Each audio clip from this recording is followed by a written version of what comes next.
here with us. So really quick, I had the opportunity to hang out with a few of you last night. Fantastic time. And the reason why Barry says that he's a little nervous, one, because I came in with Troy really hard, really brash yesterday, and we wasted no time and it got awkward really quickly, right? So now Barry's like, oh, if you did that, right? Yeah. So he was like, okay, so if that was how we started out, what is the rest of the day going to be like? I have an idea of what I want to share with you all today, but what I want to do is unimportant, right?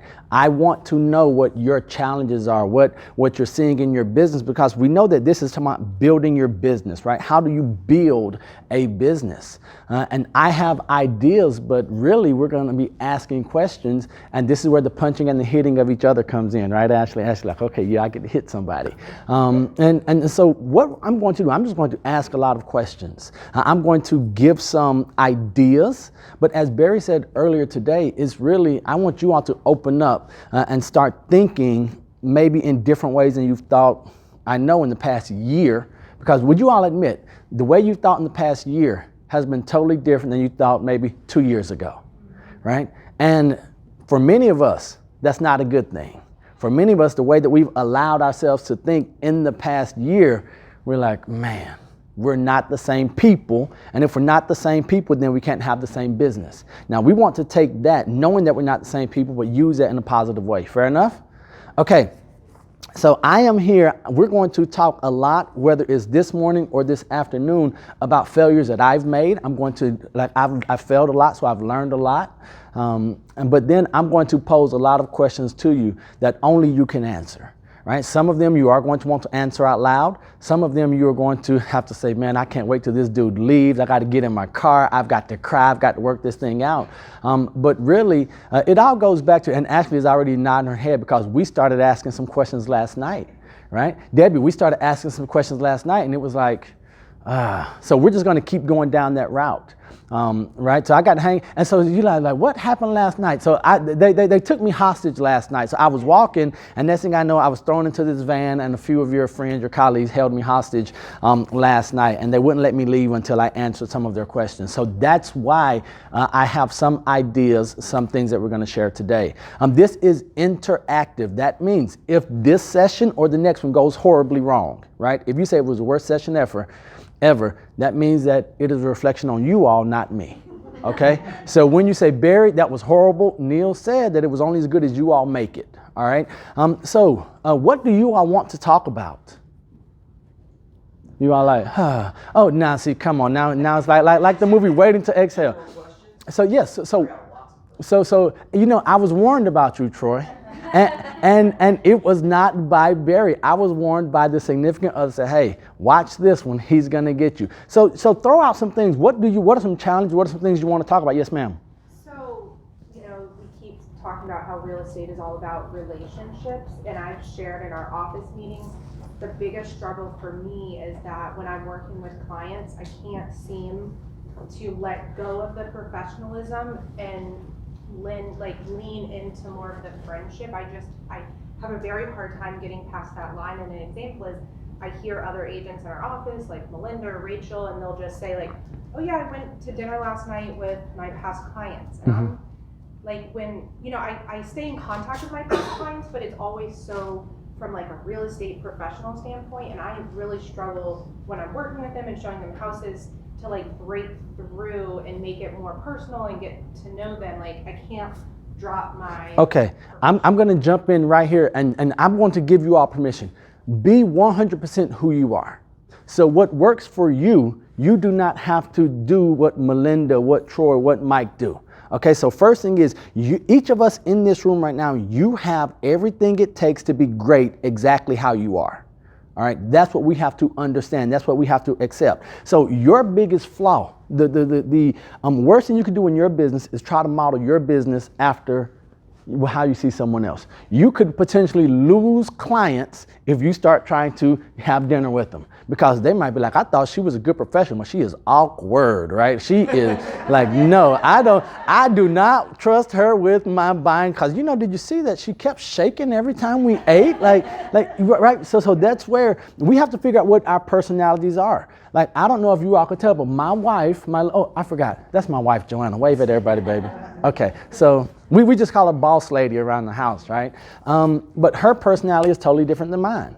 I mean, I think that she owns 3 colors of clothes: white, black, and blue, right? For me, I probably don't own, like she had to get me black and all this, because for me, I am a vibrant person. Like you all can tell from my socks, from my shoes, right, from my tie, right? But if I tried to operate and live the way she does, I would be miserable. If I compared my life based on her expectations, my life, my business would be miserable. Some of you in here might be looking at other metrics that have been set by outside, and that's what we're basing success on. Okay? Success. All of us are successful. We have what it takes to be successful. Now this is the first question I want to ask you, because previously, last year, I asked, what is your brand? And the answer is whatever other people say about you when you're not in the room. We remember that. I know you all have been beat over the head with that. You got, what is my brand? What is my brand? Now you figured out your brand. Now I'm going to ask you, what does success mean to you? What does success mean to you? For me, success means that I get to go where I want to, when I want, with who I want to, right? For some of you, success might be a number of transactions. Success might be making sure that your kids or your spouse get to do something. Success might be the boat or the house that you want to buy. But the mistake we make, especially during this pandemic time, when we have so much time to look at everyone else's idea of success, our definition of success has probably been altered just a little bit. That is dangerous. I'm going to use the word dangerous a lot today, because there are things that are dangerous to us that we just don't realize. Okay? So first thing I would say, what does success look like to you? And then how can you put your personality into your business, right? Because I think one of the most refreshing things to know is that there's not another Ashley. Like, we forget that, right? And so I tell everyone, the good news and the bad news is that you're not that special, but yet you're the most unique you there will ever be. Because we're not so special that we're exempt from anything. Everyone agree? But there's something special about me that I have that Mike just doesn't have, right? And then there are going to be people that if I'm trying, it's like common sense, Barry said, right? That is not true. So one of the things that I want us to embrace is, what does success look like to you? What is your definition of success? And when you know what your definition of success is, put those blinders on and filter out everything else. Now we say relationships, right? We know relationships is, now, but what does relationship mean to you? For me, my relationship and how I get into with my clients, I'm asking them, hey, my personality, once again, what's for dinner? What's for dinner? I'm going to stop by. I've invited myself to everyone's family events, cookouts, everything. And what do? We go to them. Thanksgiving. We have no Thanksgiving at my house. Why? Because I'm going to every one of my clients' Thanksgivings, and I'm going through. Now, I've done my reverse pop by a couple days before. From Alabama, we're not having pumpkin. We're having sweet potato or pecan. Y'all might say pecan. Right? Sweet potato or pecan pie. And they're choosing. Why? Because that's part of me. Hey, and when they're coming by and seeing me, hey, what time are we eating on Thanksgiving? And so I'm doing my pop buys. Even though I saw them, I'm just coming through. That works for me. Now, if it was up to my wife would be like, we ain't doing nothing with nobody. We're going to stay here. They can do whatever they're doing. I don't want to see them. I don't want to talk to them. Right? Maybe not that harsh, right? She's learned a little bit from the master in our time together. Okay? So, yes, sir. Did you have another question? Did you have a question? Just general. Okay. Give me one. Well, I mean, more serious or just light? Just starting with. Okay, right there. This is what I like, because I'm a big student of life and a teacher of life, right? When you have the floor, if I give you the option, make a decision. Okay? And here's what I want us to do. How many times are we given permission to do and we double dutch? So I said, give me one. I didn't give you any other parameters, right? And so what we do in our business, in our lives, we're thinking, okay, well, do I give him the question that he wants me to ask him, or do I give him the question that I want to ask him? Does it have to be serious? And for all of my C personalities, my analytical people, sometimes the first one. Whichever one comes to your mind, whichever one you want to ask the question. Done is better than perfect, because the question that is not asked is the one that doesn't get answered. Okay? Yes, sir. Go. tie and colorful stuff, is it for business or was that just your Nope. personality to start out? This is me. So for me, what I said is, have any of you ever tried to be someone that you're not? How tiring was that? Okay, so how many of us, right? Now, here's a question I don't want you to ask out loud. I don't want you to answer this question out loud. Are some of you in this room right now trying to be someone that you're not? Are you tired? If you're trying to be someone that you're not, you're probably tired and you're probably attracting people that you don't even want to work with, which is making you do what? Get more fatigued. So what I said, I have to be with me 100% of the time. I might as well enjoy this thing. So what do I enjoy? If you guys can't tell, I am loud, I am lively, I am vibrant. I want to work with people who like me so that when I see them on Tuesday, I'm the same on Wednesday or Sunday. Because I have right here, one of the things that we're going to talk about being pitch perfect, right? And I'm not going to sing and we're not going to do the whole cup deal. No, we're not doing it. See, some of you didn't get it, right? But some of you got it, right? We're not doing any of that. But pitch perfect, the idea I have, do you live out what you say? So the pitch that we give, because we're all salespeople, right? We're great at giving pitches. What is your elevator pitch? Do you know, like we're pitching. Does your service exceed the promise that you made? So for me, if you get this, Barry sees me and he's like, Neal, I told you it was casual. When I go casual, what am I dressed like? This. Why? Because I want to be comfortable. This is how I'm comfortable. When I put on shorts or jeans, I'm not comfortable. So for me, does that make other people feel uncomfortable? Yes, it does. The majority of the time. Most of the time, they're going to say something awkward like, we didn't get the memo. Of course not, right? But here's my thing. If you are you 100% of the time, I would encourage you, find out who you are, find out what your definition of success is, tie that into your business. So mold your business to your personality. Don't mold your personality to your business. Here's why, because the business is going to change. If I had molded my personality, if you've molded your personality to business 3 years ago, and then in this past year, business changed, what did you have to do? You had to become someone new, right? If who you are is the foundation, if who you are is the foundation, and it's easier to be you regardless of who you're with, where you are, the time, the day, whatever, or your energy stores, if you're you all the time and you tie that into your business and say, hey, you know what, I'm going to make this a part of who I am. Now, once you get really good at it and you know who you are, then you can do crazy stuff like this right here. You get a beard and a bow tie, and then you make that a part of everything that you do, right? Now, that's just to let you all know how this came about. I'm always wearing beard, my beard I'm always wearing, of course, right? I'm always wearing bow ties. That right there was not my decision. A client of mine who is a graphic designer and a fashion designer came and said, hey, I've got a gift for you. You got a gift for me? What are you doing? Here, I've created this for you. What is it? This is your logo. It's not your brand, remember? A logo is not a brand. This is your logo. Like, what are we doing with it? Oh, I also got you a clothing line created just for you. Boom. And I'm like, what? Like, why? Because of a relationship. Because I helped connect him with some really good agents who needed graphic design, right? Now he's coming back and he's saying, now I did that with no intention.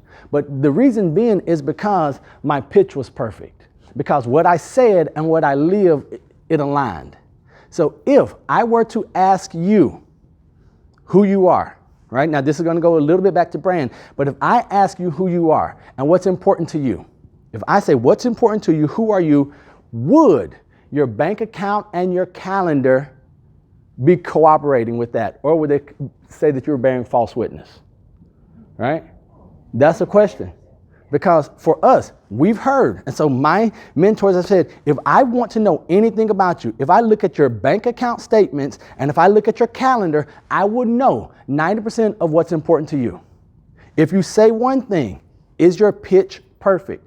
If I go in, if you can't say a word, if you're sitting in a courtroom and we put your bank statements up there in the witness booth, are they going to say, yes, they really do care about people. Yes, they really do care about family. Yes, they really do care about growth, development. If I do the same thing with your calendar, is your calendar going to do the same thing? Or are you going to be sitting there sweating, and like, man, I'm about to get convicted, right? So that's what I would ask you. Like, those are those tough questions. Those are the questions that we know we're supposed to ask that we just don't want the answers to. Jim Rohn, are you all familiar with Jim Rohn? If you are not familiar with Jim Rohn, get familiar with Jim Rohn, R-O-H-N. Get familiar with Jim Rohn, Jim, J-I-M-R-O-H-N. Get familiar with him. Because he says that we need to be reminded more than we need to be instructed, right? So if you're in here, I dare say you probably know everything you need to know to be successful at real estate. You probably know everything you need to know to be successful at real estate, because here's the next question I'm going to ask. What would happen? What would your business, what would your life, first y'all want to do life or business first? Good answer. Some of you are like, I don't want to say nothing. Which one? Life. Okay. What would your life look like if you did everything you know you're supposed to do and learn nothing new going forward? Like, no new information. Like, we get stuck learning new, wanting new. If you learn nothing new, but if you implemented and acted on everything you know you're supposed to be doing right now, what would your life look like? Okay, so Debbie, I can make fun of you because we're family. So you would have that. So what's stopping us from stop learning, stop the inputs and start acting, start executing, right? If we all asked that question, if we made the decision and said, you know what, I'm not going to learn anything new for the next 3 months. I don't want you all to learn anything new for the next 3 months. Barry, I didn't tell Barry this. Barry's probably gonna be scared. I don't want you guys to learn anything new for the next 3 months. For the next 3 months, I want you to do what you already know to do. What we already know the stuff. There's nothing new now we think we're gonna miss out. What if I asked you this? In the next 2 weeks, what if you did 2 things that you know you're supposed to do and did them consistently, right?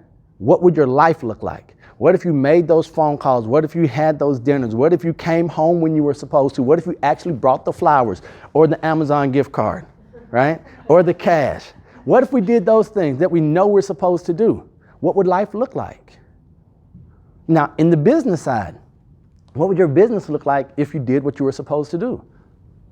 Would there be a positive impact on that? So the answer is, as Jim Rohn would say, of course, right?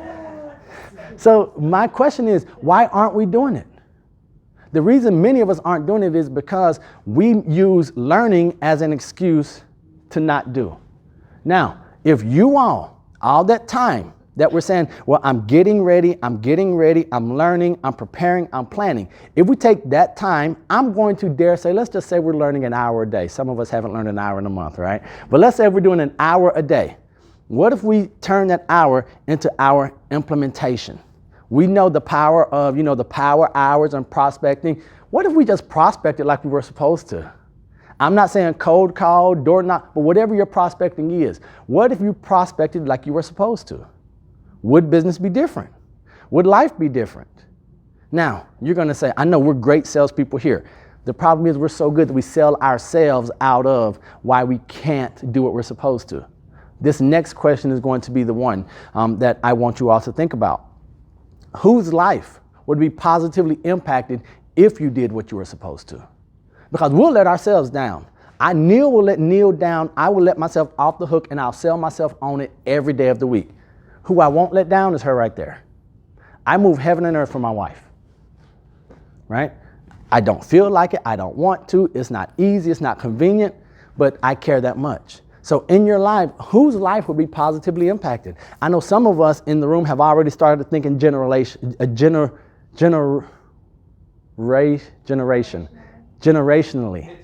Yes, it's somewhere generationally. Some of us are thinking legacy, right? How many of us are, I'm going to talk about me. I know the world that we're in right now, I am not thrilled about what I see for my son and our children and our grandchildren right now. But if something's going to happen, if something's going to change, who has to do it? Me, right? If I do what I'm supposed to do, what impact is that going to have on our son, on his future, right? And so that's why I would ask you, we'll let ourselves off the hook. When was the last time you let yourself off the hook? Probably this morning, right? Or last night you were supposed to do something, you didn't do it because the attachment, the people, we didn't think, well, here's who would be positively impacted. The converse of that is who's negatively impacted by our laziness, by our procrastination, who's negatively impacted because we just suck, right? Sometimes we just suck. And we're like, yeah, I should, I would, I could, but I don't, right? And then, Jim Rohn, and I use Jim Rohn a lot because he's been a huge influence on my life. Sometimes don't is one thing. Won't is worse, because won't is a decisive, it's an intentional decision not to do. So what are the things that you should, could, would that you said, I won't do? If you did, if nothing else from today, because we're going to talk about some stuff a little bit later too, but if nothing else from today, if you started doing what you know you should do, I want you to start tracking. Make a list of all the things that you know you're supposed to do, and I want you to do 2 of those in the next 2 weeks. So if it's going to be something, you're supposed to be doing something on a daily basis or weekly, do them consistently, right? A challenge that I want to have for us, it's a challenge that I put to myself in the month of May. Can you start and stop something on time? Can you start and finish something on time? I gave myself the month of May. I started on May 3rd. I said, I'm going to write a book in the month of May, right? I said, I'm going to write a book in the month of May. And I was like, all right, cool. I've been wanting to write a book forever. The whole thing, is everyone familiar? Anyone here know Darren Hardy? Darren Hardy. Mike. Okay. Darren Hardy, DarrenHardy. I'm going to encourage you all. He is one of the proteges, mentees of Jim Rohn, right? So Darren Hardy, I want you all to get familiar with that. Now, I don't want you all to do that in the next 3 months. Why? Because we're not learning anything new. We're going to, right? Because now, if I tell you to know Jim Rohn or know Darren Hardy and go study him, but Neal, you just gave us, no. I want you all to get the name down on your calendar. 3 months from now, we'll look at Darren Hardy. We'll look at the compound effect, his book. We'll look at Entrepreneur Roller Coaster. I might even be back here by then, right? We don't know. So what I want you all to do, just keep that name in mind. But this whole thing, when we talk about Jim Rohn, Darren Hardy, this idea, I want to ask you all right now, in here, doing what you're supposed to do, not letting yourself off the hook, asking those tough questions. Like, we know some of us have let ourselves down in the past 24 hours, 48 hours, right? Where was I going? Because I went here when I said 3 months. Okay, Genesis deadline. Thank you, wife. You see, that's why she makes the big bucks. I can't believe she's actually paying attention and listening when I talk, right? That's unusual.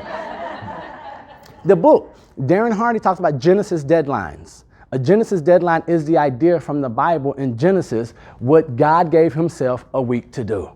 He did so much that he rested on the last day, right?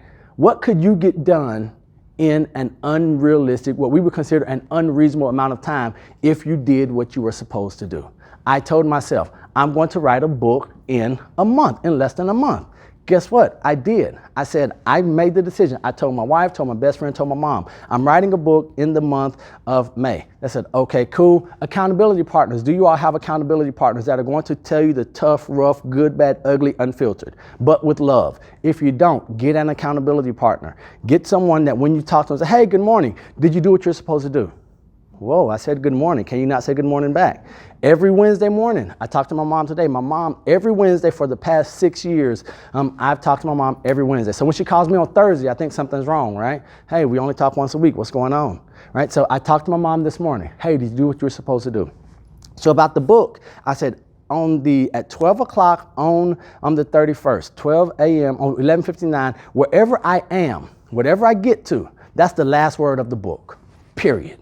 Right? Why? Because I also know that in my pillars of success, excellence is number one for me. Excellence, service, leadership, and growth. So I'm thinking, wherever I get, that's where I am. That's going to have my reputation. That's going to be integrity. So guess what? Now I've given myself a Genesis deadline. Now here's the secret. My book, reach in my bag, love, and get my money book.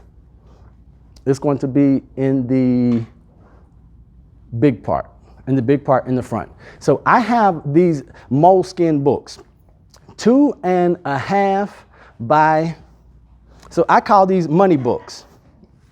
money books, right? And here's the reason why I call this a money book. How many of us have ever thought of and said, man, I had an idea, but I lost it, right? How many of you know that you've lost some life-changing ideas and points, right? This goes with me everywhere I go, right? And the reason we're talking about life and business, because I want to get you can take with you, okay? So this goes with me. If I go to the beach, if I go to the pool, my money book goes with me. And you're going to say, well, why do you call it a money book? Number one is because in order for this moleskin thing in the front, as a reward, if you find this, I'll give you $100, right? I almost lost it once, and Debbie's like, what in the world? What is in there worth $100? So first, if I put a monetary value on this that says that it's important, what do you think about the quality of the content that I'm going to put in here? Now, like Joe's name just doesn't make it in here. The things that make it in here are going to be things such as the world sees you how you see you. The world treats you how you treat yourself. That's a quote from Beyonce, right? So it's unfiltered. It doesn't matter where it comes from. Never get fixated on a number. Don't take the negotiation process personally, right? These are things that I'm grabbing no matter where I am. If I hear something, I never miss a thought. I'm never like, what did she say? What did he say? So I'm pulling this out. And so I was thinking, oh, and here's one that I love. Know your worth, and who knows the rest of that? Know your worth and then add tax, right? See, now I have this, and I probably have 7 of these now because everywhere I go, I'm always filling these up. And so I give, and now when I explain my money book to my clients, my customers, so what I do is I give them money books, I put their contact info in there, and then I put a $100 reward. And now they're like, man, why did you do that? Because I guarantee you won't lose your money book now. And now the quality of the thoughts that you're going to put in here, right? But the reason I brought this up is because, remember, I said I'm going to write a book in May. Guess how many pages my book is? It's 32 pages. But guess what size the book is? Right? Is it a book? Yeah. Now guess what happens? All of my 117 that are in my database and my 54 A pluses, guess what they're going to get from me now? Now they're going to get Neal's money book. Right? Now guess what? Now I've taken and I've proven to myself something that I didn't do for 7 years that I've wanted to. I sat down and in 28 days I did it. And then I made it personal. I put my personality in it. So now instead of people saying, what, that's not a book. The people who are closest to me, the ones that are going to get it, they know it's 32 pages of gems and jewels. And now they're going to come in there like, that's pretty cool, right? For instance, in here, be so good today that people won't ignore you. Are you so good today that you cannot be ignored in your space, in your industry? Right? I guarantee this right here. If I were to leave this on the floor, so one of my friends that I've been working with, he lost his money book. He lost his money book, and a guy found it. He called him. He says, hey, found your book. You owe me $100. Derek.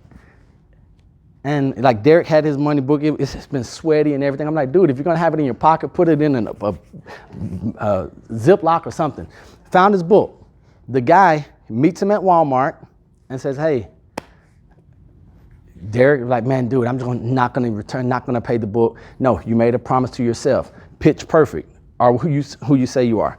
The guy comes and tells him, he's like, hey, I know you $100 reward. He's like, yeah, here's the 100. He says, I tell you what, I did something and I want your okay. I photocopied the book.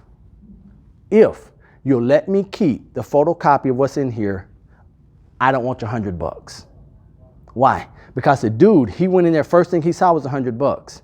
He went in to see what's in here that's so important, that's so valuable. He started going through, and then he was like, that's more valuable than the 100. If I can get this, if I can live this out. So let me ask you, what would go in your money book? What do you know? What do you know that you have not been executing? What do you have with you at all times? Because if you did something with what you already know, I promise your lives will change, right? So when I go through and when we're living the lives that we want to live, it's because of these little things like this right here. And then when I make a Genesis deadline of writing a book in 7 days, and I'm like, hey, it's gonna be hard. And then I look at it, and this is where creativity comes into your businesses, right? And your personalities. Don't think that because my It's 6 pages in regular 8 by 11, 8.5 by 11, right? No one's going to read an 8.5 by 11 book, right? But guess what? If I package it and frame it. So now, what's my picture of success? What's my definition of success? It might not be a 5 by 7. It might not be a 232 page book. It's 32 pages. Here's what I'm going to do, and I'm proud of it.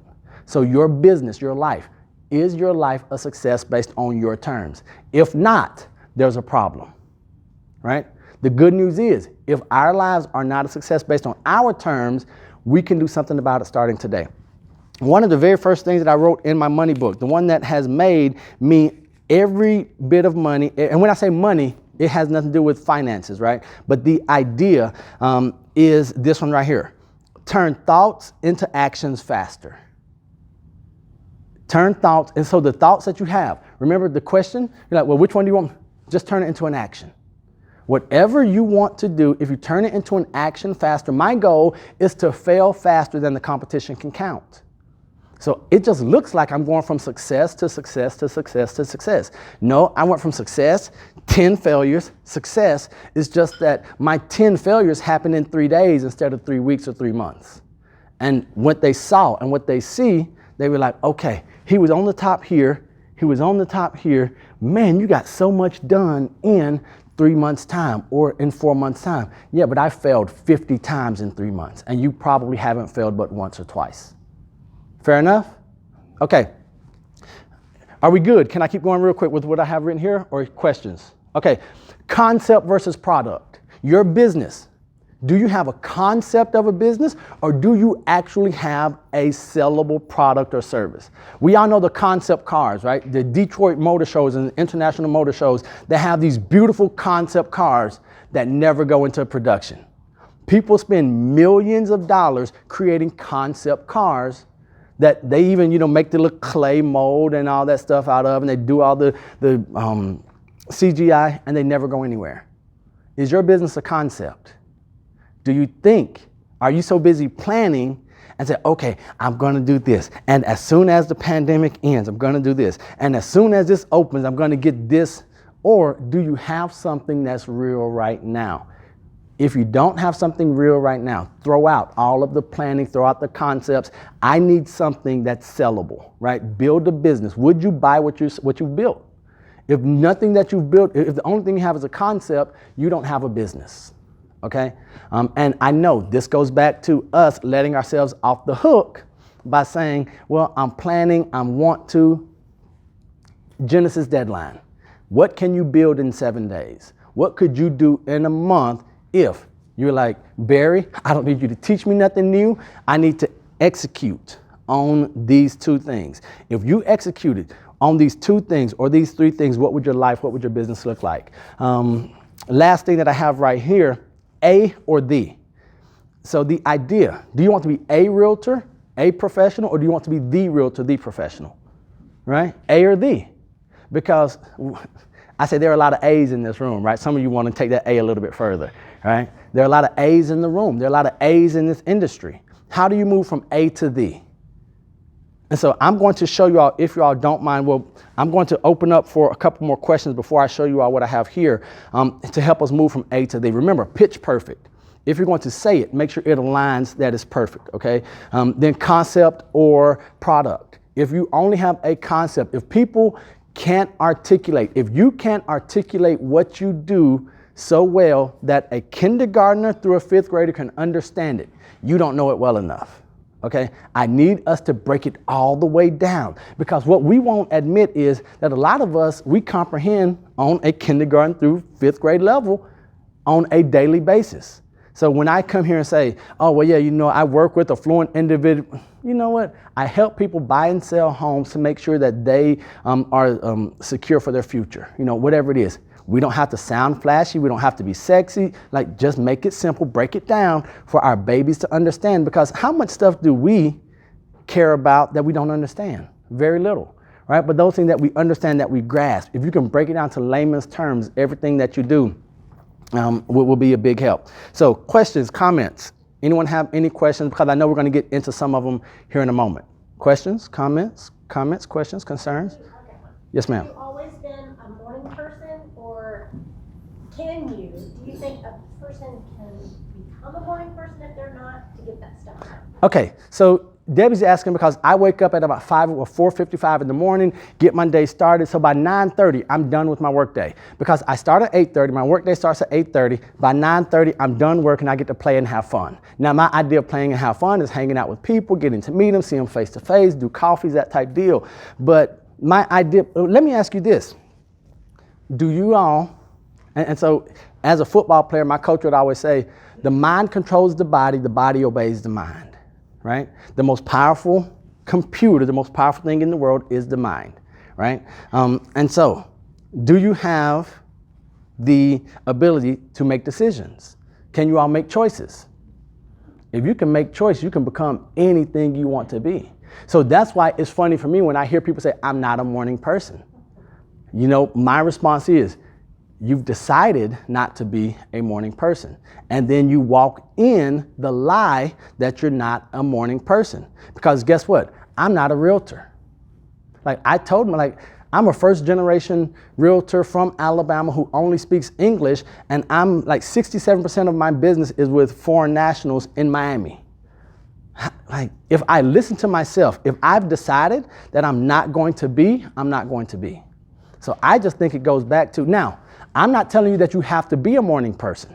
I'm not telling you that you have to wake up at 5. What I am telling you is look at the story that you're telling yourself and see, are you okay with that story?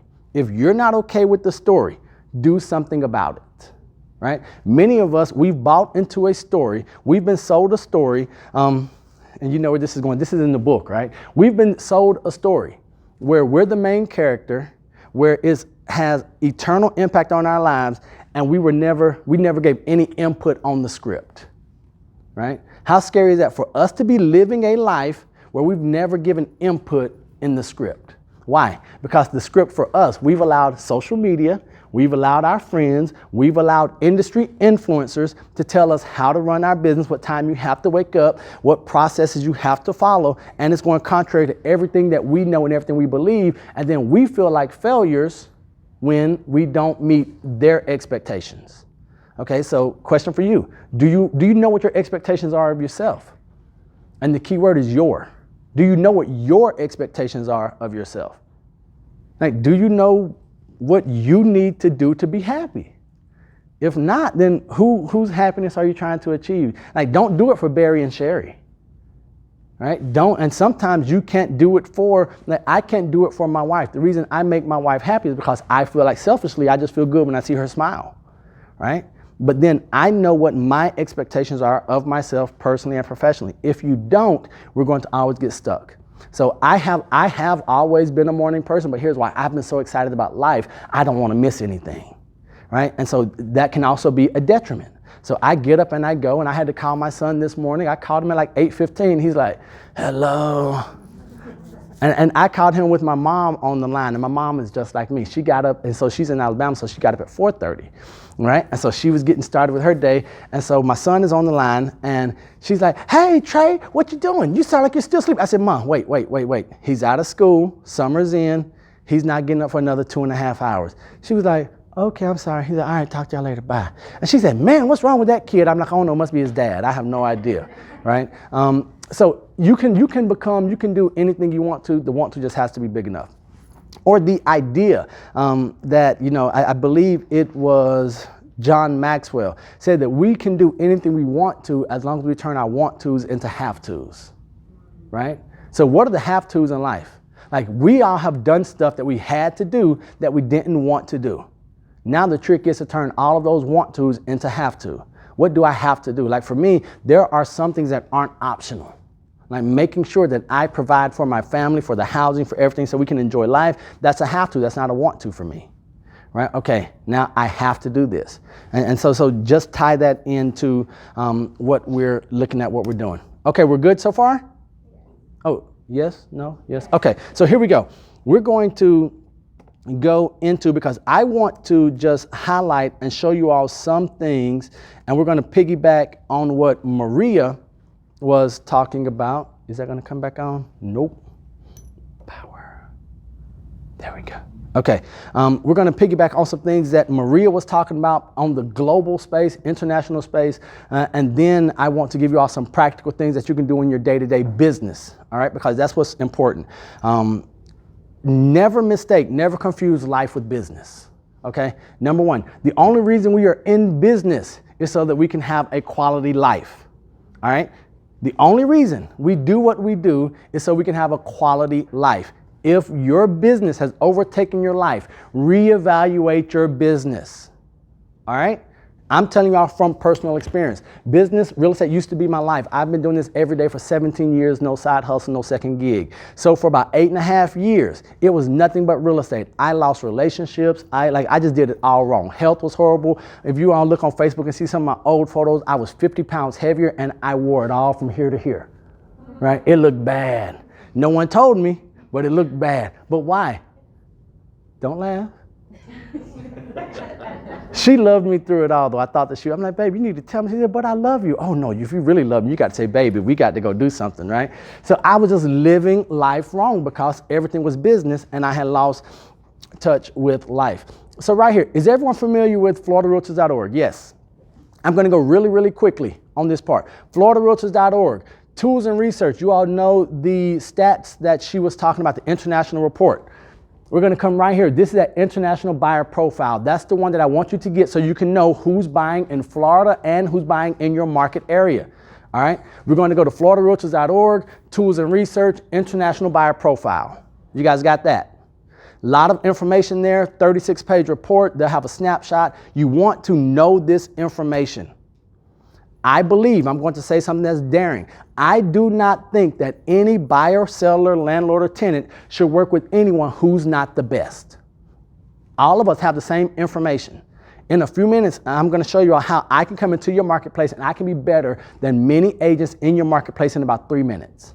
So not knowing is not the answer. Okay, if you don't know, that's not good enough. I don't know, but I'll get the answers for you. That's where we want to live, okay? So that's going to be the international buyer profile. We're not going to do that in here. What I am going to encourage you all to do, this next one, commercial lease tax study.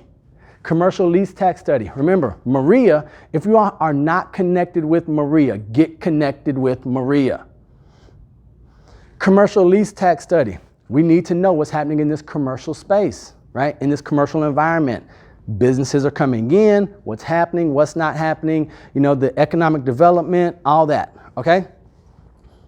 What I want us to look at are market stats. How many of you are using market stats consistently? Okay, and here's where I'm gonna ask you all to do. I love Sun Stats. We hear about Sun Stats. We hear how sexy it is. It's interactive. Now, we're gonna use the old people stuff. I mean, the veteran stuff. Traditional, vintage site. Okay, here we go. So we're going to come into market stats. And we are not going to go to Sun Stats. We're going to click on this part right here that says click here to access monthly market reports. You all see that? You all have seen this information. This has come to your email inbox and you all have deleted it. It might be going to your spam or junk right now. I promise I used to do it until I said everyone has the information, everyone's not using the information. How can I be not only different but better? Because our goal is to be better than the competition. So once this opens up, and I know that they always do that to me, let's see, okay, it's going to bring you to this site right here, Florida Market Reports. The first thing I want you all to do, if you're the first person to give relevant, accurate, important information, you are seen as what? An expert. So what I want you to do, this little part here that says click here for release schedules. I know on June 22nd, the May report is going to be released. So I want you all to come here. I want you to click on this and I want you to know when the reports are going to be released, whether it's going to be for the existing home sales. You see, August 12th, we'll have the quarterly for second quarter. So what I'm doing, I'm going in and I'm pulling in my planner, which I have here. Before we go any further, how many of you use a planner, a calendar, whether electronic or physical, something? Use something, and here's what I want to encourage you all to do. Become a slave to your calendar.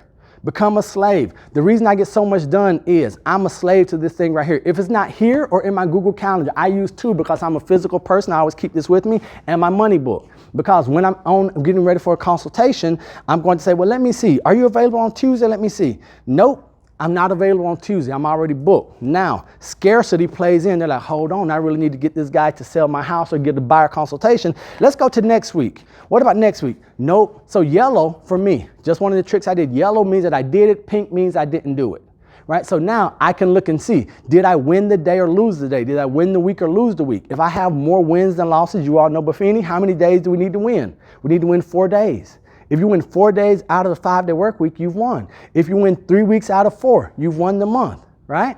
And so that's where I'm going in, and it's nothing new to be taught. Now, this was a really great week for me, right? The only thing I didn't do, I did not do my 5 a.m. cardio on Monday. Didn't do that. You guys are like, what, 5 a.m. cardio? That's a thing? Yes, it is, right? So everything else I won, right? And so in my book, I know June 22nd, May existing home stats come out. So I'm going to come in, I'm going to look at, right here, this section, I'm going to come down. I don't want you all to look or use or care anything about these reports that say publicly available. The only ones that we care about are going to be the ones that say members only. You have to be a Florida Realtor member to get this information, right? Because now we're going to start talking about these applicable things we could do to our business to be to move from A to D, and how to impact our business immediately. We want to use the members only reports. I like using the county report. Okay, so we're going now quarterly. I use the zip code report. They don't do the zip code report quarterly. They do that. They don't do the zip code report monthly. They only do it quarterly. Everyone with me so far? Manatee. So I'm going to come in, I'm going to click the view. I only specialize in single family homes, so I'm going to look at the single family home report. When I pull this up, it's going to be the same report. Now oh, that's the report he's talking about. We've seen this, we deleted it. It comes from Florida Realtors, for the state, for the county, all this stuff. We throw it away. Your state, your local association, they give it to you. Your office probably gets it to you. We throw it away. I come in, I look at this. I'm going to say, what markets did Maria say or global markets were buying in you guys' county? Do you guys remember? Canada, right? UK. So guess what I'm doing now? I'm taking this information, leaving it branded to Florida Realtors. I'm going to use the power of Florida Realtors. I'm not going, because here's why. I don't want to put my contact info on there, because I'm going to send this to professionals in those areas. If my contact info is on there, do we think that they're going to share this with their clients, their customers, if my contact info is on there? Nope. Think about this. When we do our open houses and our flyers, we put them out there with all of our contact info on there, and agents come through. They're like, ain't nobody picking that up. I'm not going to give that to my, right? We don't think about it, but the same thing. So I'm coming in here. This is how I get better than agents in your marketplace in about 3 minutes. I'm coming in, 3 metrics I want you to know. List price to sales price ratio, April 2021. List price to sales price ratio, 100%. Okay? Let me do something here. And I'm doing this for Mike back there, because Mike, that's what Mike, just let me go with it. Okay, brother, here we go. What I've learned is if I'm going to make fun of someone, it's going to be one of the guys in here. It will not be one of the ladies. Okay, so list price to sales price ratio, 100%. Right? Is that important whether they're working with buyers or sellers? Need to know that, where we can position the property, offers that we're going to make. Next thing, months of inventory. That's kind of scary, right? Like, wow. Now, do our sellers need to know this? Do our buyers need to know this? Yes. If I know list price to sales price ratio, months of inventory, and then median days on market or median time to contract. If I know that, I know more than many of the agents in your marketplace. So I come in. How's the real estate market in Manatee County? Depends on if you're a buyer or seller. Which one do you want to know? I'm going through. I'm qualifying them. I'm asking them, well, hey, if you're a buyer, might have some opportunity. We might have to look for some new opportunities. Median days on market, 7 days, which means I need you to be pre-approved right now. We need to make sure all of our stuff is already in with the lender. Median days on market, 7 days. We only have 0.6 months of inventory. That means, and then we're explaining that. Now, if we're a seller, 0.6 months of inventory, what does that mean to the sellers? We might be able to position our properties a little more aggressively, right? We come in here, list price to sales price ratio, 100%. If I'm telling my buyer, highest and best, first offer. We got 7 days, 0.6 months of inventory. First thing. Seller, guess what? We need to position our property realistically to sell. Buyers are coming in, it's going to sell. right? Everyone understand what we're doing with this information here. We're going to go a little bit further down. We're going to go down to page number 8. All the other stuff is good, but it's not great. And we only want to deal with what's great. Would you all agree? Yes or yes? Yes. Good answer. Okay, so what we want to do, we want to come in now and start looking at price bands. We want to come in and look at price bands. Do I care? Do I need to know what price band are active in our market area? If I come in and if I start looking, immediately you're going to say, well, this price band is more active than this one here. Not necessarily. Just looking at the numbers, what are you guys seeing the difference between those two price bands are? One of them is $100,000 difference. The other one is $200,000 difference, right? Because this first one, 300 to 400K minus a buck. This one is 400K to 600K minus a buck. 5 more transactions, right? So I'm just going to tell you, median sales price. Do you all know what the median sales price is for Bradenton or for Manatee County? 405. Okay, how do you know? Come on, brother, that's what I'm talking about, right? Like, what? See, look, just because I didn't, see what Troy say, man, you won't have to tell me twice. I come in, I start knowing more than people who are here in the marketplace. Median sales price, 405. Dollar volume sold, right? So now I'm coming in, I'm getting this information. Now, I am going to share the PDF version with realtors and everyone outside my market area. How many of you are using videos in your business right now? How many of you are doing video market stat videos? You guys are like, Neal, you're killing me. I don't care whether you like the way you look, the way you sound or not. I want you doing videos of market stats. Why? Because Maria talked about Facebook. Okay, can I have 4 minutes? Yeah, as long as you want. Okay, Maria talked about Facebook. We're going to pick up on this in the second half because this is that applicable stuff that we need to know how to get business, right?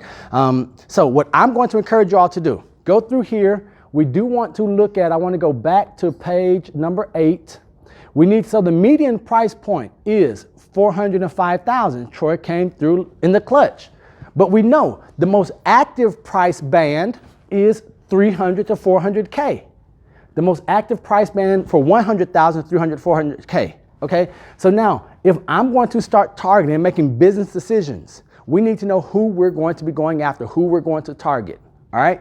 And so, okay, well, price range, types of properties. So what we know, what I can tell from this price band here and from the median sales price, what's happening in your marketplace. I look at this and I start saying, if the median price is $405,000, that helps me understand that we have a lot of people who typically would buy in the $450,000 to $500,000 that are now, since they're getting beat out with maybe, if I'm a 500 buyer, I'm getting beat out by 500 buyers, realistically, right? Why?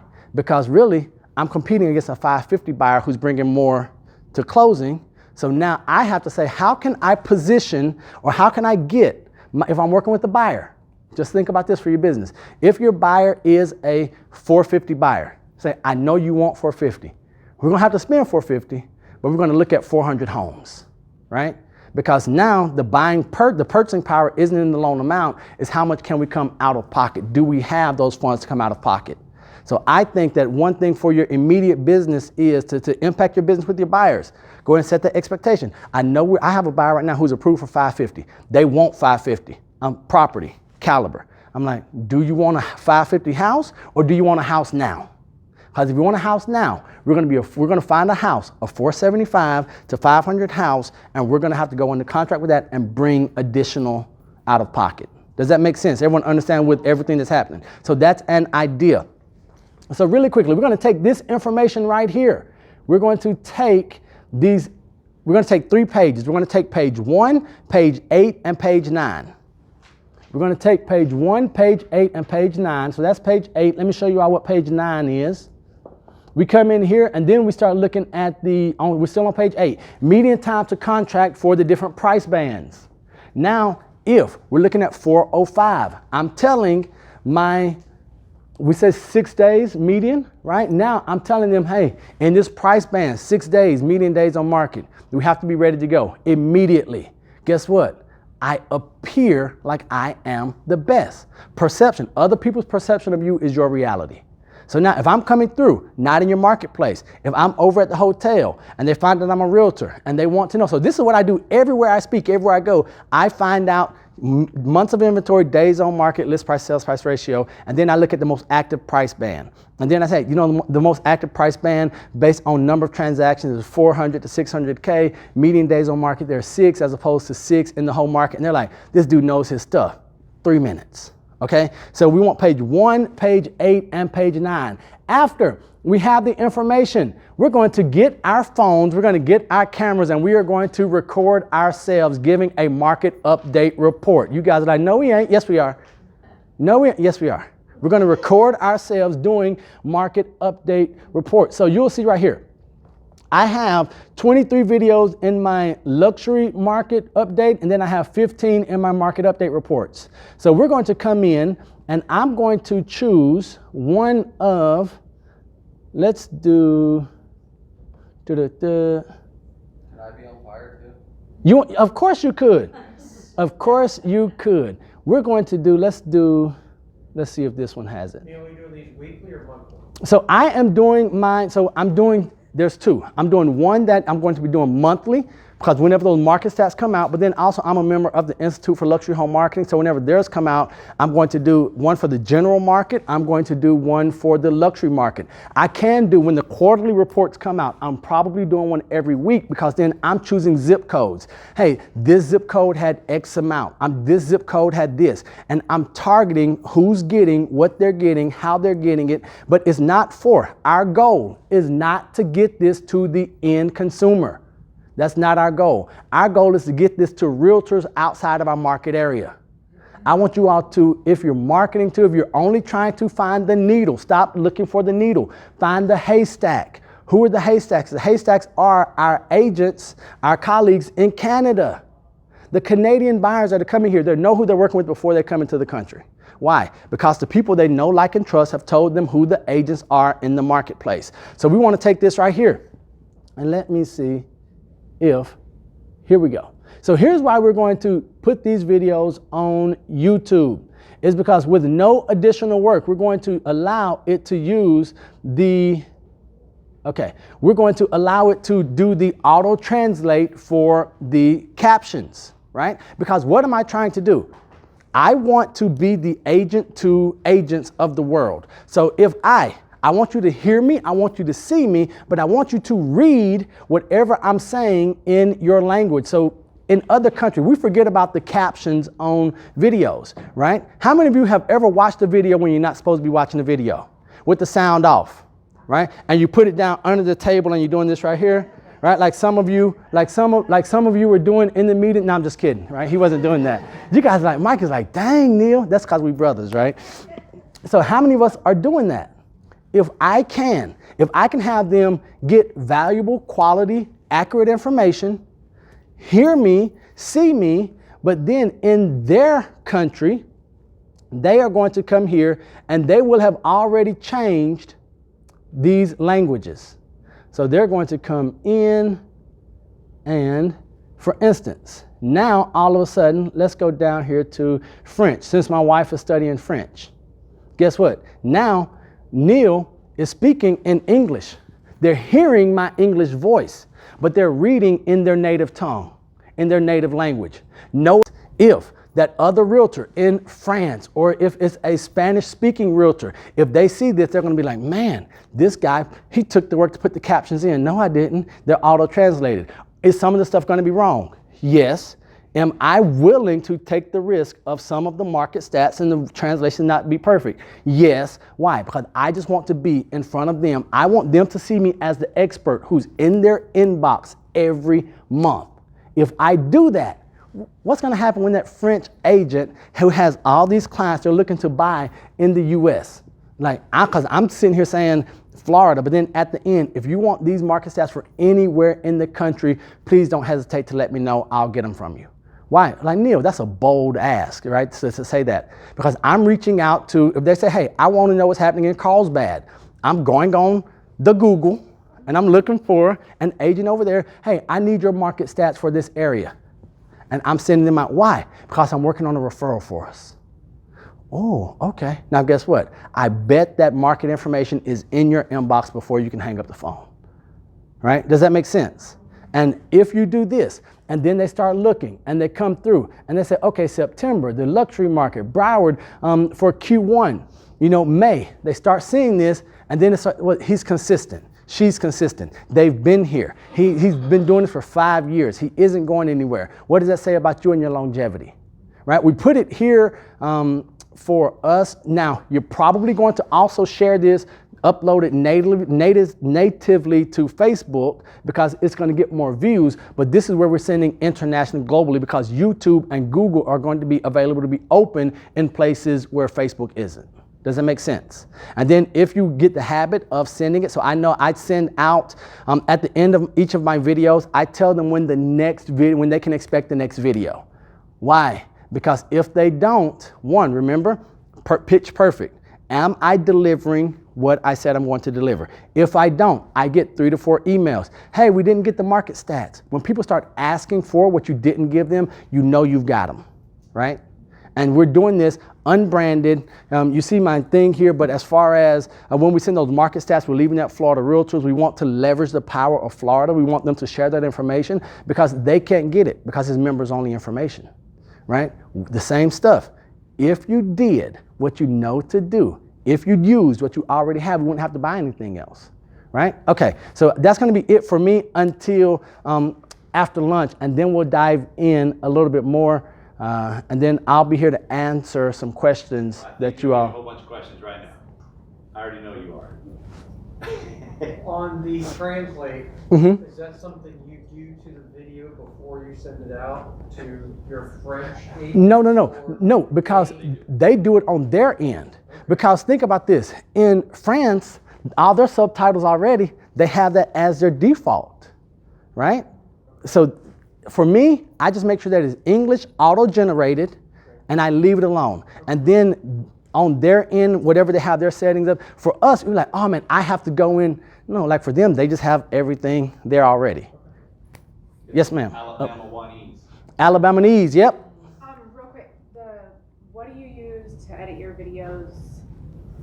Do that stuff. What do I use to edit? How do you do your donuts, your intros and extras? Okay, so the one that I use, I want everyone, is free, F-R-E-E, that's a 4-letter word, is dirty, Spark. So I use Adobe Spark, and I use the free version.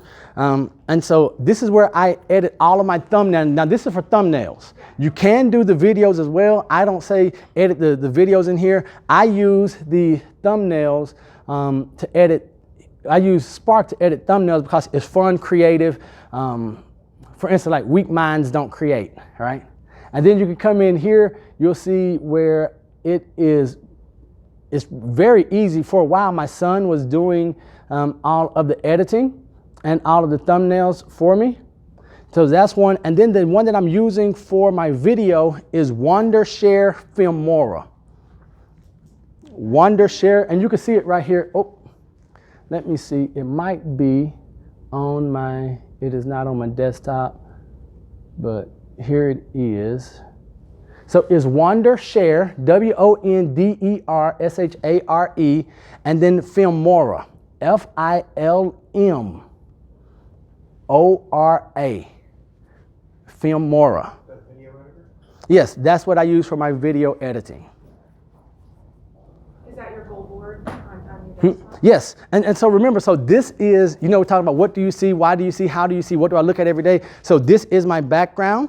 So I come through. So this is Radio City Music Hall. My goal is in the next 10 years to do a presentation in Radio City Music Hall. So I have the number of seats that I'm going to sell out in Radio City Music Hall, but then there are going to be 4 seats that I need them to comp me. I need my wife, my son, and my mom to be there. Right? So hey, we're going to sell out this many. Well, why are you going to sell that many? Because I need 4 seats. And I don't know how I'm going to get there. I don't know who it's going to happen. And so then, of course, you all see that $1 million commission right there for 3%. That's the Outlaw 29J that my wife and I are going to get.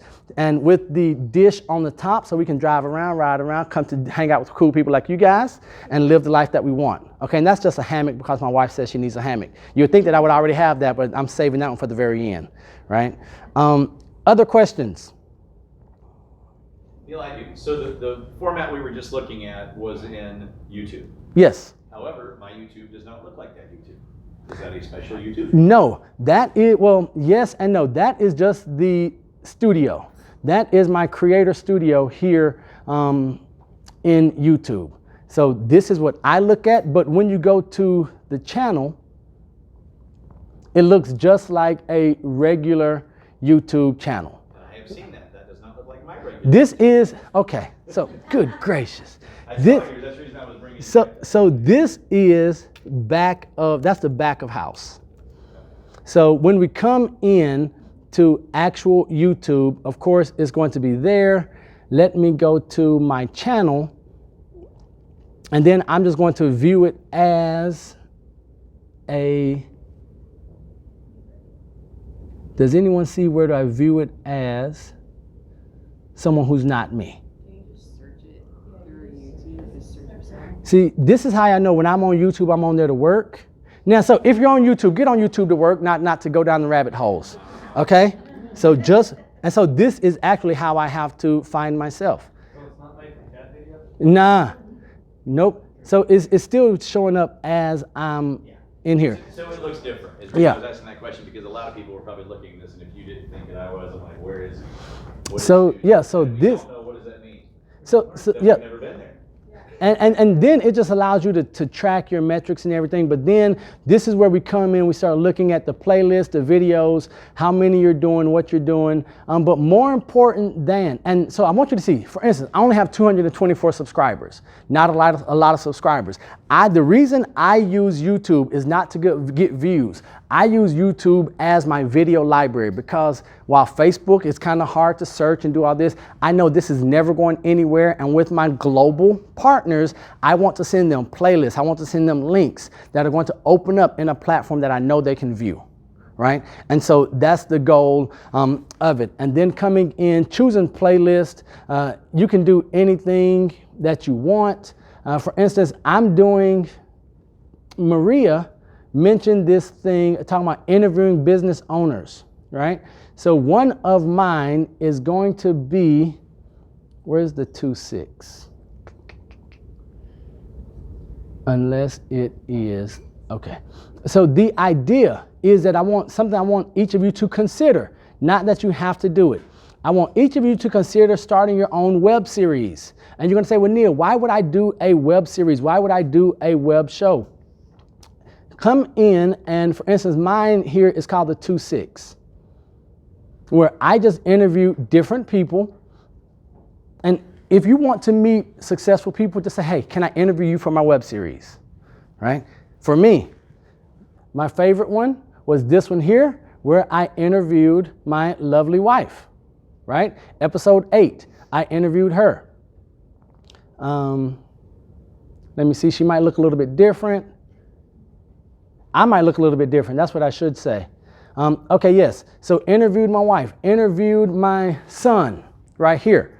Interviewed Jerome McDougal from the Philadelphia Eagles, right? And so just saying, hey, I want to interview you, and we can talk, and we very rarely do we ever talk business, we talk life. But then what this does is this lets other people, colleagues and buyers and sellers say this guy here is plugged in with some really cool people. One of the former executives from Coca-Cola, she's right there, from corporate superstar to independent jewel. So when the transition happened with the pandemic, she was very high up. They were like, hey, you know what? We don't need you anymore. Thank you so much. She was with them for 20 years. Goodbye. She opened up an independent jewelry selling business where she sells $5 jewelry, right? Making a lot more than she was making with Coca-Cola, selling $5 jewelry. I like her. We met at a real estate event. I got her on. The views went through the roof. I got exposed to a new audience. She got exposed to a new audience. Good stuff. Okay? Any other questions? Yes, ma'am. I have 2 questions. One, did we get a copy of your money book? And number 2, what kind of things do you put in your journal, and do you go back to it and review it? What So my journal is a life journal. Everything goes in here, from what I'm thinking, how I'm feeling, business ideas. If I have my money book and I need to expound on an area, I'm going in and I'm putting that in my journal. Now, the way I do it is I put it in my journal, but then since I look at my planner every day, I'm putting a note in my planner on that day of maybe an entry that I made in my journal, right? So this is how I go back. Now, this is my system, what works for me. I come and be like, man, I know that I was doing this. Oh, get back, for instance, demand more of myself on this date. So now I know that I can go in there and I look, I say, demand more of myself. What did I say that I needed to demand more of myself in which area? And I went in there, had about 4 pages. And so that's what happens. That's the way I do it. That's what works for me, what has worked for me. And the money book, I have a pretty good idea you guys will get a copy of the money book. There's some good stuff in there. Anyone else right now? We're good? Keep in mind, we're gonna have him this afternoon, so Yes. first of all, thank you, Neal. Yes, sir, my pleasure. So I wanna talk before we break for lunch. I left a few minutes. By the way, I built in some buffer time for Neal and Annie Carla, so we're, when it says there's nothing in between, I figure this is the good stuff. I wanna hear some takeaways from Maria. Who remembers something today?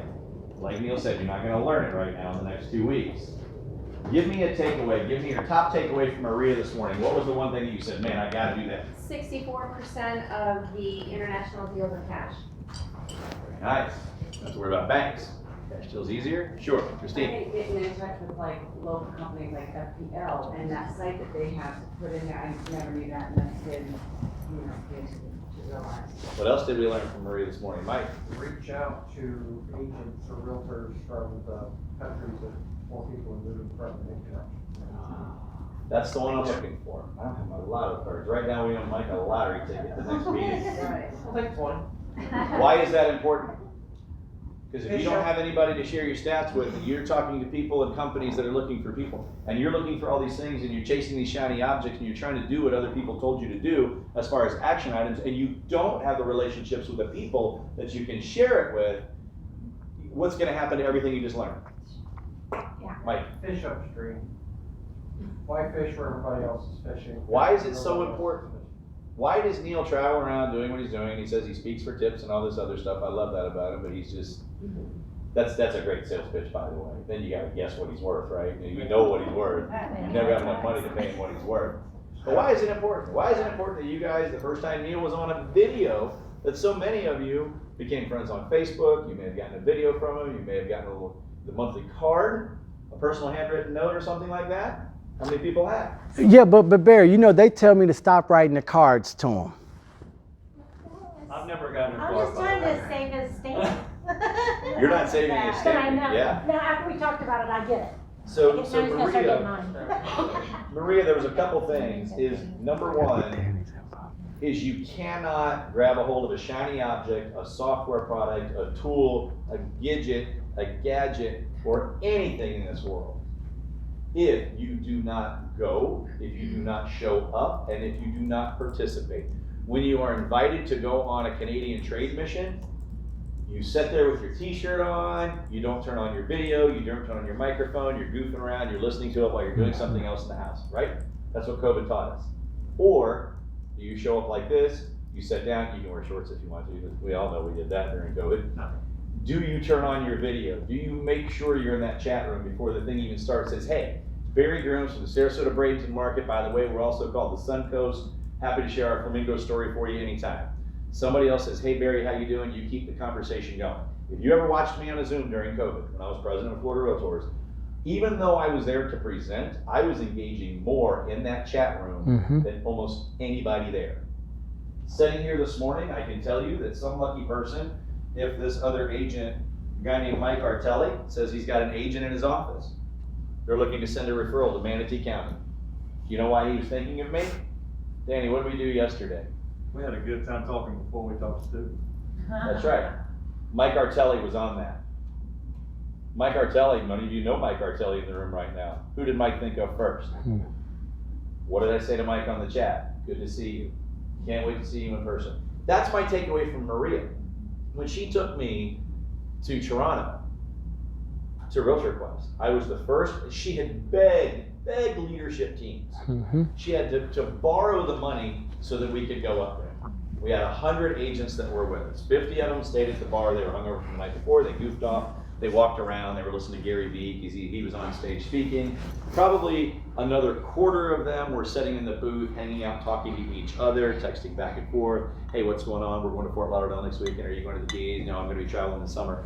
And probably 5 or 6 were standing at the front of the booth receiving people as they walked by. And then the other 20 people were actually out hammering every single aisle. They weren't saying, hey, I'm Barry from Suncoast, I'm Barry from Suncoast, I'm Barry from Suncoast. They were stopping and asking a question. What do you do? Where are you from? What is your business? What do you do for fun? What makes your half the room? That's not bad, that's better than has been. Maria made a comment. Anybody pick it up? That made my heart very happy. Did anybody else hear it? I can tell you, the room was silent, and it was deafening to me when she said it. It literally, I was looking at my phone and it took me back. What do we have in our video room? 2 pillows sitting on the couch. That's your mom. Did she not say that? Mm-hmm. 2 pillows. That my mom made. How does that make me feel? Warm and That's fuzzy. the only person in this room directly, now she made fun of me on some other things and I gave her permission to do that, including a prince of Dubai holding my hand. And it felt like it was 20 minutes, and yes, it was very uncomfortable. I did not enjoy it, just for the record, but I do appreciate it, and his name is Sade. Yeah, I know, right? How do I remember his name? Sade, like a memory in my head. You know that song? It's close enough. That's the way I remember it. And he was impressed that I remembered it. So my big takeaways weren't the toolkit items. The toolkit items are what you have when you meet a person. How many international agents do you need to meet to get a referral? One. Right. What do most people think they need to do? Like Neal said, what do you think most people think that they want immediately? 50 or 100 people that they have to send emails to and to engage with. How many did you start with? I started with 2 people. And I know who they are, and that's what we're going to get into. I'm going to show you all how to become that person, how do I actually identify and find those people and consistently get valuable information too. Because I know you're like, okay, we have the info, what do we do with it? But real quick, Barry, something that I know that Maria was sharing a lot of stuff and a lot of tools and all this information, but like Barry, it's crazy how we're wired. I didn't like Enterprise Florida and all the stuff I was listening to, but did we pick up any of the personal stuff that Maria said about her and her daughters, right? And so, like for instance, her daughters went to IB. They're part of the IB program. That she's Cuban American. She loves to travel. She's a USF bull, right? That she sits on the board. That she worked for NASA, right? So a lot of us are going to have ask of Maria over the next weeks and months. I know Maria. If you get her heart, and so I have a saying, if you can get people's heart, they'll give you their money, which means their time, their energy, whatever. So now knowing Maria said that she's not a numbers person, but she was dealing with NASA, right? Right? So do you think that she has something? And we hear how she's spewing it out. Now, if you didn't pick that up, her daughters, you know, that she grew up, her parents and her grandparents grew up very close to each other, right? These things are here where if you listen, people will tell you everything you need to know to make their heart happy. Are we picking up on it, right? Because we talk about what's important to us. So she mentioned her daughters a couple of times. So I'm writing this down, right? Sits on the board for USF, I'm writing this down, right? And I'm getting this. Even though I know it, I also want to make sure that it's a place where, have you all heard the saying that a short pencil is better than a long memory? Same thing here. Some stuff I knew, I forgot, I needed to be reminded of, not instructed, right? So now when something for USF comes up, now who's at the top of my mind? Maria. If I see some news or some info, if I go through and I see a USF logo on the back of a car on our way back home, I'm going to have wife do it unless she's driving. No, I'm going to have her take the photo. She's not driving. She's going to take the photo. Maria, just thought about you. What does that cost me? Nothing. What does that mean for her? Everything, right? That's what Barry was talking about. The 2 pillows. And they weren't just 2 regular pillows. They're sentimental pillows, right? That means something. She spoke directly to it because she paid attention. It's not because of he sent this or did this. Tell me about the pillows. How does that even come up in conversation? If you guys get that and get it here and get it here and get it here and then remind them, man, they'll open up. They'll open up. Yes, sir. You don't need 100. No, 3 or 4 people in your life can make a difference, right? absolutely. I mean, a lot of you do. I do that too. Like if I see something, or I thank you, except for the inappropriate ones that Mike sends me occasionally. Saturday night I'll get them, but Troy, I don't even care about Kansas City Chiefs. Did I text you at any point last year? Did I ever text you about Kansas City Chiefs? And why did I do that? No, I was somewhere, the Chiefs were playing, Mahomes had a great game, I would text you and say, your boy's having a great game. I immediately, when I see the Chiefs, because I know how much he loves the Chiefs, right? I don't know what his production is that month. I don't care. It doesn't really matter, does it? Nope. So those are the things that we have to focus on. And what Neal just said is a brilliant idea, isn't it? Okay, we're talking about this today. Have you heard some of the things before that you've heard today? Okay. By the end of the day, I'm going to ask Neal one question, and he may or may not have the answer. I'll ask Danny and Carla. More importantly, I'm going to ask you guys. At the end of it, you're going to find out what it is before they serve lunch. What about takeaways from Neal? I know. Tell me some takeaways. Yes, Ashley. I wrote a lot. Good. But I'm 100% going to use the market stats.